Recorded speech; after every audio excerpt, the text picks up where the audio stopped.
क्या कहता तुम्हें बच्चा प्रधान ना बोलिया से ही नहीं आए, पटवारियां गए आपे गए थे नहीं आए। हम तू की आई है भैया, हम कुछ नहीं बोल सकते।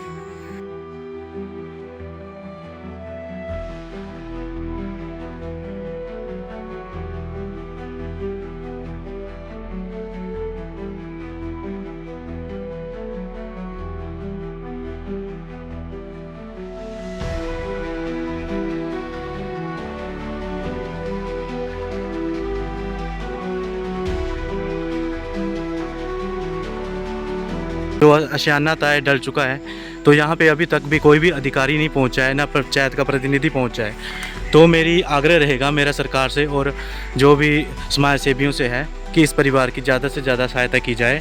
और इन भारी बारिश ने उजाड़ा गरीब परिवार का आशियाना। कमला देवी और बेटे की मदद के लिए गुहार हिमाचल प्रदेश के नालागढ़ उपमंडल के अंतर्गत राम शहर के पहाड़ी हलके में स्थित घटियाच पंचायत के बनी गांव में प्रकृति के प्रकोप ने एक गरीब परिवार का सब कुछ छीन लिया। लगातार हो रही मूसलाधार बारिश ने कमला देवी और उनके परिवार के मकान को पूरी तरह से तहस नहस कर दिया। यह दुखद घटना उस समय हुई जब गांव में भारी बारिश का कहर बरप रहा था। गनीमत रही कि मकान के ढहने से पहले ही कमला देवी और उनके परिवार के सदस्य सुरक्षित बाहर निकल आए, जिससे कोई जनहानि नहीं हुई।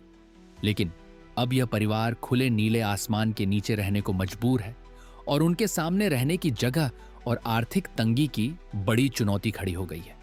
कमला देवी एक बुजुर्ग महिला का रो रोकर बुरा हाल है। उनकी आंखों से आंसुओं का सैलाब थमने का नाम नहीं ले रहा। उनकी बेटियों की शादी हो चुकी है और परिवार का गुजारा उनके इकलौते बेटे की मजदूरी से चलता है। उनका बेटा एक निजी गैस सिलेंडर की गाड़ी पर काम करता है और घर घर जाकर सिलेंडर पहुंचाने का काम करता है। इस मेहनत से जो थोड़ा बहुत कमाई होती थी उससे परिवार का खर्च चलता था। लेकिन अब मकान टूटने के बाद उनके सामने न केवल रहने की समस्या है बल्कि भविष्य की अनिश्चितता भी सता रही है। पास में बना एक कच्चा मकान भी बारिश के कारण जर्जर हो चुका है और किसी भी वक्त ढह सकता है, जिससे इस परिवार के साथ साथ एक अन्य परिवार की मुश्किलें भी बढ़ गई हैं। कमला देवी और प्रभावित परिवारों ने स्थानीय प्रशासन, विधायक और सरकार से तत्काल मदद की गुहार लगाई है। उन्होंने प्रधानमंत्री आवास योजना या मुख्यमंत्री आवास योजना के तहत मकान और आर्थिक सहायता की मांग की है, ताकि वे अपना छोटा मोटा आशियाना फिर से बना सकें और अपनी जिंदगी को पटरी पर ला सकें। कमला देवी का कहना है कि उनके पास न तो इतने संसाधन हैं और न ही कोई अन्य सहारा जिससे वे इस संकट से उबर सकें।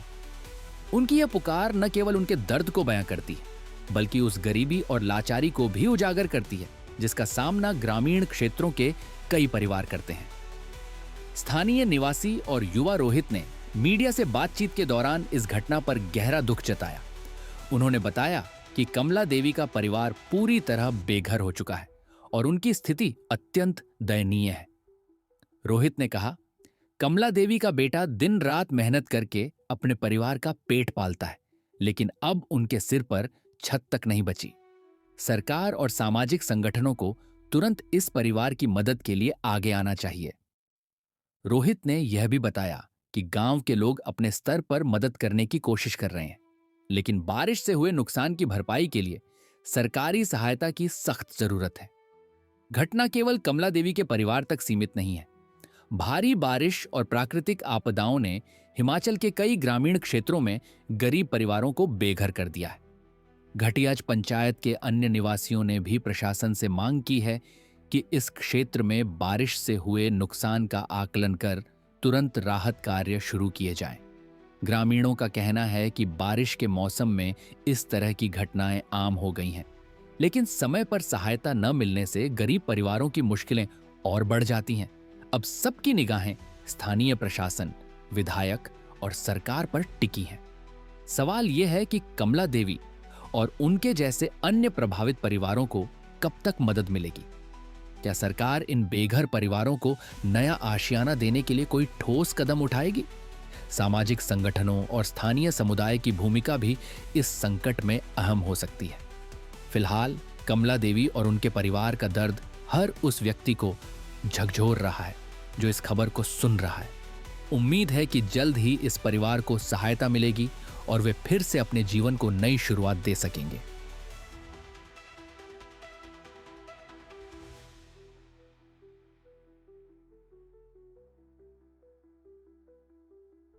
जय श्री राम जी।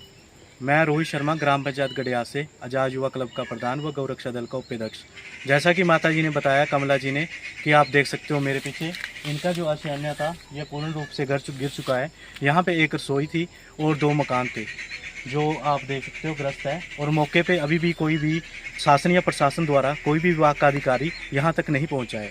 हमें निराशा हो रही है कि कोई शासन प्रशासन और जो भी हमारे युवा नेता बनाए गए हैं वो यहाँ तक क्यों नहीं पहुँच पाते, क्यों नहीं इनके दुख तकलीफ देखी जाती इनसे। 5 साल में इनको मौका देते हैं। आप देख सकते हो उनके घर भी देखो बाहर सामने, वहाँ भी वो गिरने वाले हैं अगर मौके पे यहाँ पे दीवार या इनको कोई रहने के लिए जगह उपलब्ध नहीं करवाई गई। तो मेरी सरकार से विनम्र प्रार्थना रहेगी, जो भी इनका जायजा बनता है, जो भी इनको मुहिम, जो भी पैसा बनता है, कुछ भी बनता है, मकान जो भी इनको जगह अर्पित करवाई जाए। तब तक ऐसा ना हो कि बरसात में ये मकान भी चले जाए और इनकी जान भी चले जाए।